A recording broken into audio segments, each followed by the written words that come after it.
दोस्तों भारत और कतर के बीच का जो रिलेशनशिप है वो अब पहले जैसा नहीं रहा। यहाँ तक कि और भी कई मुस्लिम कंट्री जो कि भारत को ऑयल सप्लाई करते थे वो भी अब ऑयल सप्लाई रोकने की बात कर रहे हैं और इनको लग रहा है कि भारत को अगर हम ऑयल सप्लाई नहीं करेंगे तो भारत पर प्रेशर बनेगा और भारत उनकी बात मानेगा। लेकिन ये नहीं जानते हैं कि ये खुद का नुकसान कर रहे हैं और ऑयल सप्लाई रोकने से सबसे ज्यादा नुकसान इन्हीं देशों को होगा, क्योंकि ये जितने भी कंट्री है ये ऑयल को रिफाइन करके नहीं बल्कि डायरेक्ट कच्चा तेल यानी कि क्रूड ऑयल सप्लाई करते हैं, जिसे भारत और कुछ और देशों में रिफाइन करके यूज किया जाता है। और आपको बता दें कि भारत में दुनिया का सबसे बड़ा रिफाइनरी प्लांट मौजूद है जिसका नाम जामनगर रिफाइनरी है और टोटल रिफाइनरी प्लांट के अकॉर्डिंग भारत दुनिया का चौथा देश है जिसके पास ज्यादा से ज्यादा रिफाइनरी प्लांट मौजूद है। इसके अलावा भारत की जो ऑयल एंड गैस कंपनी है ONGC वो लगातार नए नए प्लांट और नए नए तेल कुओं की खोज में लगी है। पहले ONGC ने $5 बिलियन के डीप वाटर प्रोजेक्ट को लॉन्च किया था और अभी ONGC ने 1 लाख करोड़ की लागत से 2 नए प्लांट सेटअप करने की घोषणा कर दी है। तो आज के इस वीडियो में हम जानेंगे कि ONGC इतने बड़े बड़े प्रोजेक्ट क्यों लॉन्च कर रहा है, क्या इससे मुस्लिम देशों पर प्रेशर क्रिएट होगा, आखिर भारत के ONGC का पूरा प्लान क्या है।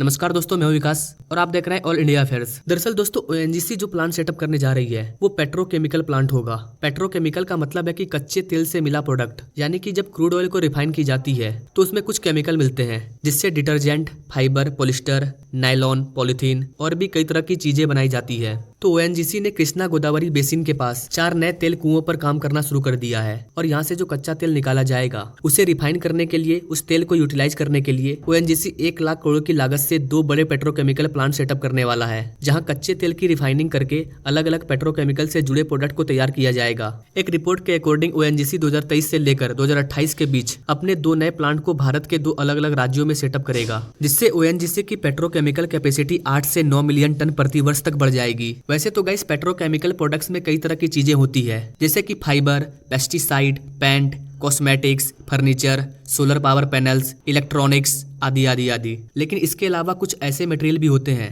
जिनका उपयोग ऑटोमोबाइल सेक्टर में किया जाता है। अगर इन सारे प्रोडक्ट की यूज की बात करें तो इन सभी प्रोडक्ट्स को सिर्फ भारत में ही नहीं बल्कि दुनिया के 40 से ज्यादा अलग अलग देशों में एक्सपोर्ट किया जाता है भारत से। और भारत में बने इन सभी पेट्रोकेमिकल की डिमांड काफी ज्यादा है। ONGC के पास पहले से ही 2 पेट्रोकेमिकल प्लांट भारत में है, एक Mangalore refinery and petrochemical limited जो कि कर्नाटक के मंगलोर में है, दूसरा प्लांट गुजरात के दहेज में है, इसका नाम ONGC पेट्रो एडिशन लिमिटेड है। ONGC के एक अधिकारी का कहना है कि अब पूरी दुनिया ग्लोबल वार्मिंग और पोल्यूशन जैसे प्रॉब्लम को दूर करने के लिए रिन्यूएबल एनर्जी पर काम कर रही है। आज पूरी दुनिया इलेक्ट्रिक व्हीकल की ओर मूव कर रही है और 2030 तक इलेक्ट्रिक व्हीकल की डिमांड काफी ज्यादा बढ़ जाएगी पूरी दुनिया में और बाकी जो भी गाड़ियां हैं वो डीजल और पेट्रोल वाली होगी, जिसकी डिमांड धीरे धीरे कम हो जाएगी। ऐसे में ऑयल को यूज करना एक बड़ा प्रॉब्लम हो जाएगा। वैसे तो अभी भारत में 90% से ज्यादा व्हीकल पेट्रोल और डीजल वाले हैं, जिससे कि भारत में ऑयल की डिमांड बहुत ही ज्यादा है। लेकिन 2030 तक हमें इतनी ऑयल की जरूरत नहीं होगी। उस समय हम दूसरे देशों से ऑयल इंपोर्ट करना भी कम कर देंगे, क्योंकि हमारे पास इलेक्ट्रिक व्हीकल होगा, हमारे पास रिन्यूएबल एनर्जी का भंडार होगा।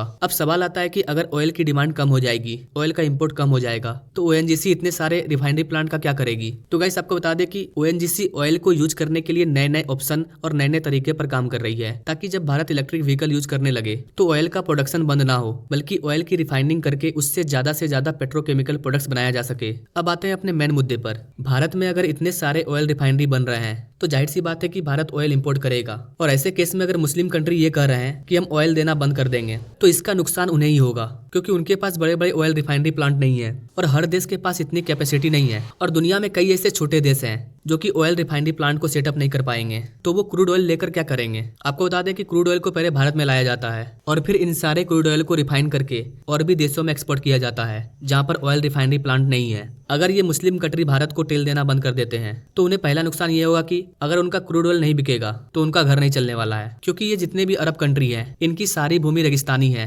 जहाँ पर क्रूड ऑयल के अलावा और कुछ नहीं है। अगर ये भारत को क्रूड ऑयल देना बंद करते हैं तो भारत को इसका नुकसान नहीं होगा, क्योंकि भारत का परम मित्र रसिया हमें अच्छे डिस्काउंट में और बड़ी मात्रा में क्रूड ऑयल देने के लिए तैयार बैठा है और दूसरी तरफ भारत के अंदर नए नए ऑयल के कुओं को खोजा जा रहा है, तो भारत को कोई नुकसान नहीं होगा। भारत को तो क्रूड ऑयल मिल जाएगा, लेकिन अगर ये कंट्री क्रूड ऑयल भारत को सप्लाई नहीं करेंगे तो इनको अरबों खरबों का नुकसान होगा। आई होप कि गाइस आप इन सारी चीजों को समझ पाए होंगे कि ONGC का जो प्लान है वो क्या है। अगर ये मुस्लिम कंट्री भारत को क्रूड ऑयल देना बंद करते हैं तो भारत का प्लान क्या होगा। आप इन सारी चीजों को समझ पाए होंगे कि भारत क्रूड ऑयल पर ज्यादा डिपेंड नहीं है, बस और 10-15 साल की बात है, उसके बाद तो क्रूड ऑयल की कहानी खत्म हो जाएगी। उतना ज्यादा क्रूड ऑयल हमें नहीं चाहिए होगा और थोड़ा मोड़ा अगर चाहिए होगा तो उतना ऑयल हमारे भारत में पहले से अवेलेबल है। अगर आपका इस टॉपिक से रिलेटेड कोई भी सवाल है या आपका अपना कोई टिप्पणी है, कोई राय है, तो आप हमें कमेंट बॉक्स में दे सकते हैं। Now thanks for watching this video. मिलते हैं नेक्स्ट वीडियो में एक नई जानकारी के साथ, तब तक के लिए जय हिंद।